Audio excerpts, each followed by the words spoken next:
You want to fly your red Komodo on an FPV drone, but you don't know how to build one? Don't worry, we got you.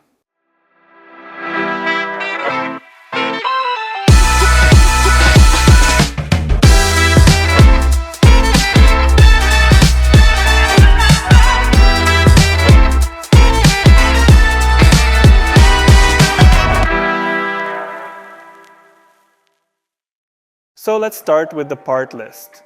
We will use the KD9 frame from KD Drones, which is one of the lightest yet most stable frames in its class. For the motors, we're using T-Motor Velox 28 12 11 55 kV, known for their efficiency and reliable performance. For the flight controller, we're using a T-Motor Velox F7 SE. And for the ESCs, we are using two Foxeer Reaper F465 Ampere. For video transmission, we're using the DJI O4 Pro system, which is currently the gold standard. We're installing a Radiomaster RP3 Nano ELRS receiver for controlling the drone, and a Matic Pro voltage regulator to power our camera. Additionally, you will need a few smaller items such as zip ties, MR30 connectors, capacitors, cables, and a connector set. But let's not waste any more time. Let's jump straight into the build. We start by unpacking the first frame parts and pressing the small M3 nuts into the designated slots on the forearms.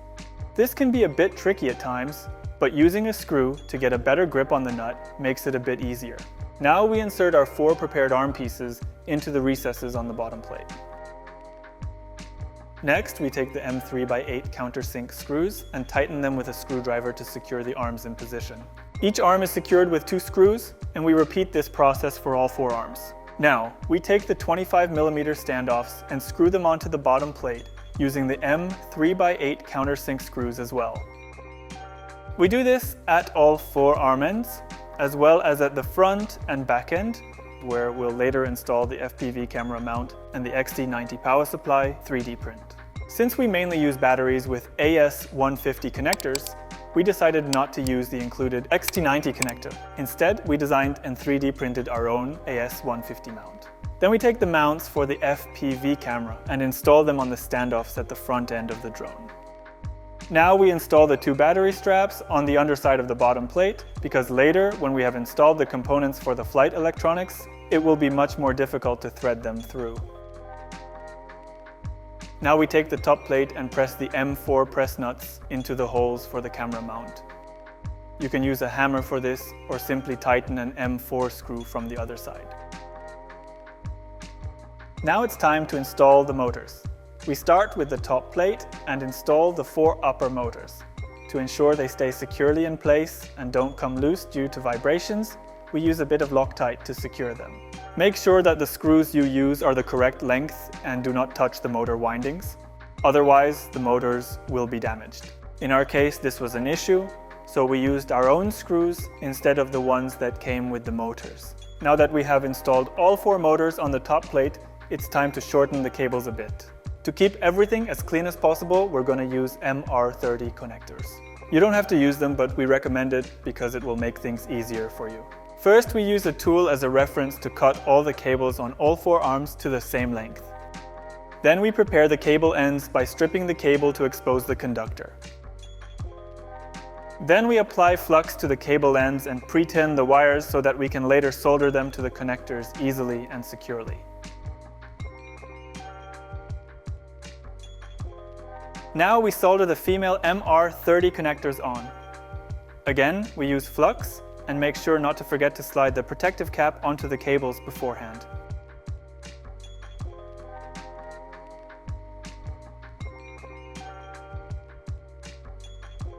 Now we can begin installing the flight electronics and the electronic speed controllers. For this, we take 4 M3x20mm countersunk screws and secure them with a nylon nut. Next, we install the rubber dampers into the ESCs and place the first one onto the frame. After this, we start preparing the cables for the power supply. First, we determine the correct length, and then we get them ready for soldering by stripping the insulation and applying flux and solder. Then we prepare the 2 pads on the ESC. Once again, we first apply flux and pre-tin the pads. Now we can solder our prepared cables onto the pre-tinned pads. Use a larger soldering tip for this, wait until everything is hot enough, and you'll achieve better results. After this step, we now solder a short piece of cable, which we will later use to connect both ESCs. We also install a 50-volt, 1000 microfarad capacitor, and additionally prepare the power supply for our voltage regulator. After we have finished with the power cables at the lower ESC, we can secure the capacitor with a zip tie. Now it's time for the lower 4 motors. We use Loctite again to secure the screws, preventing them from coming loose over time due to vibrations. We now do this on all 4 arms with all 4 motors and use zip ties to tidy up the cables. Next, we determine the correct length for the motor cables and shorten them accordingly. At this stage, we can solder the motor cables. As before, we first tin the cables and pads and use flux. Once we are done with the lower level, we can move on to installing the second electronic speed controller. Once again, we prepare the 2 pads by pre-tinning them. This will make our work easier later, as the cables will connect more easily. Using a larger soldering tip, we apply heat to the pad and let the solder flow onto it. Now we begin soldering the smaller wires of the second capacitor. With some flux and plenty of heat, we can finally connect the 2 ESCs. Once again, we can now secure the second capacitor with zip ties and fasten the ESCs with M3 nuts. Now we move on to the top plate. After soldering the male parts of the MR30 connectors and the remaining cable ends, we now define the correct length for the upper motor cables and shorten them. Now we can begin soldering the upper 4 motors. It's time for the flight controller now. So we take 4 of the M3x20 countersunk screws and can place the flight controller in its position now. The great thing about the Velox SE flight controller is that it already comes with many connectors, allowing everything to be plugged in easily without soldering. Just plug and play. All you need for this is a JST set, and then you can easily create custom cables yourself, just the way you need them. We will now create a cable for the connection between the ESC and the flight controller. The exact pinout can be found in the following diagram. Just pause the video here, or you can also download the diagram in the video description down below. We can now easily connect our flight controller to the ESC via the plug connection. For our ESLR receiver, we can also create a cable ourselves and plug it in. Once again, the pinout can be found in the diagram. The flight controller also has a prepared connector for the DJI Airunit. We just need to plug it in with the cable that comes with it, and then we can install the flight controller. Now, we can begin soldering the signal cables for the remaining 4 motors. Once again, we adjust the cables to the correct length and prepare both the cables and the pads on the flight controller by pre-tinning them. Since the pads are relatively small, I recommend using a small soldering tip for this. For the flight controller, we also install a small 35-volt 470 microfarad capacitor. This helps to maintain a clean power circuit, and the cables should be as short as possible. Now we can install our DJI O4 Airunit. Since our flight controller already has the matching connector, we just need to plug it in. Since we don't want to use the original antennas, we still need to install the UFL to SMA antenna extension cables. To swap them, we need to carefully open the Airunit. Be sure to be cautious and not damage the ribbon cable, as it is very delicate. After you've swapped the antennas, you can close the Airunit again and then secure it to the bottom plate of the frame with the 4 screws. The next step is to insert the FPV camera into the mount and secure it with screws. As the final part of the electronics, we install the ESLR receiver. For this, we printed a mount to ensure it sits neatly and securely on the flight controller. For the last time, we shorten the cables, prepare them, and then solder them to the receiver. Then, we can tighten the nuts and secure everything in its final position. We use zip ties to tidy up all the cables, ensuring a clean build where nothing is loose and everything sits in its place. Now it's time to assemble the mount for the camera. We start by inserting these parts into the bottom plate. Be careful. There are two versions with different hole sizes. We begin with the smaller hole. We insert an M3 nut into the designated opening and use an M3x8 countersunk screw to tighten the part, just like we did with the drone's arms. Then, we repeat the process on the opposite side. Then, we repeat the process for the two remaining holes, but this time we use the parts with the larger holes. Now we place a washer on one of the screws, insert it through the part, and position a press nut on the inside. Then, we tighten it to press the nut firmly into the part. And once again, we repeat this step on the opposite side. Now we take the plate that will later be the top plate of the camera mount and repeat almost the same process. However, this time we need to use slightly longer screws since the carbon plate is thicker. Now we can fit both halves together and secure them with a screw. Once again, we're repeating the same process on both sides. Now we take the arms that allow the camera angle adjustment. There are two versions of these, and I prefer the thicker version, which provides a stepless adjustment. We then take a screw with a nut as the counterpart and tighten it. Once again, we repeat this step on the opposite side. Now we also tighten the lower part, and we're almost done. Now we apply the laser cut dampening pad. We need to be very careful as the adhesive is very strong. Additionally, there are two thin strips for the underside, which we carefully apply as well.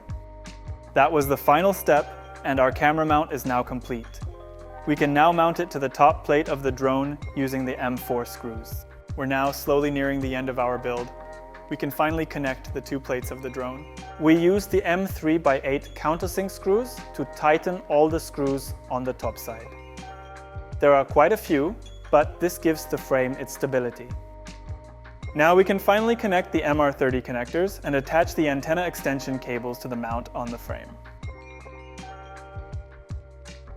Now, we just need to secure the cables and antennas with zip ties and take care of the power supply for the camera. We have already prepared the cables coming from the Matic 12-volt regulator when we installed the ESC, but now we can adjust them to the correct length. Always, we prepare the cables by shortening them, stripping the insulation, and pre-tinning them.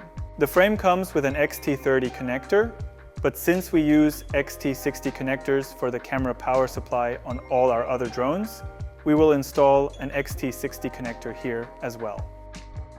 Since we like our builds clean, we designed a small mount for the XT60 connector.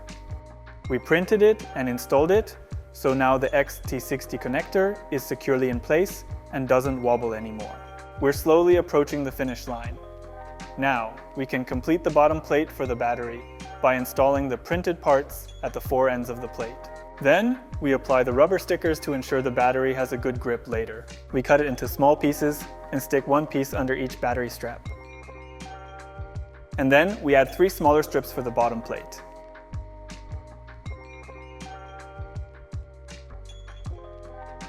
Congratulations if you made it this far. You've now completed the build, and all that's left to do is set everything up. I would recommend downloading the latest version of Betaflight Configurator for this first. After connecting the flight controller to our computer via USB, we have access to all the settings and can make adjustments and configure everything. The first thing you want to do is go to the Ports tab. Here, we need to activate our peripheral devices. In our case, the ESLR Receiver and the DJI Airunit. We plugged our DJI Airunit connector into the UART2, so we activate the UART2 port. Additionally, on the right side, we enable MSP and DisplayPort. Our ESLR receiver is connected to port 3, so we activate UART3. Since it's a serial receiver, we select the serial RX slider and save that. Now, we can pair our remote control with the drone and go to the receiver tab.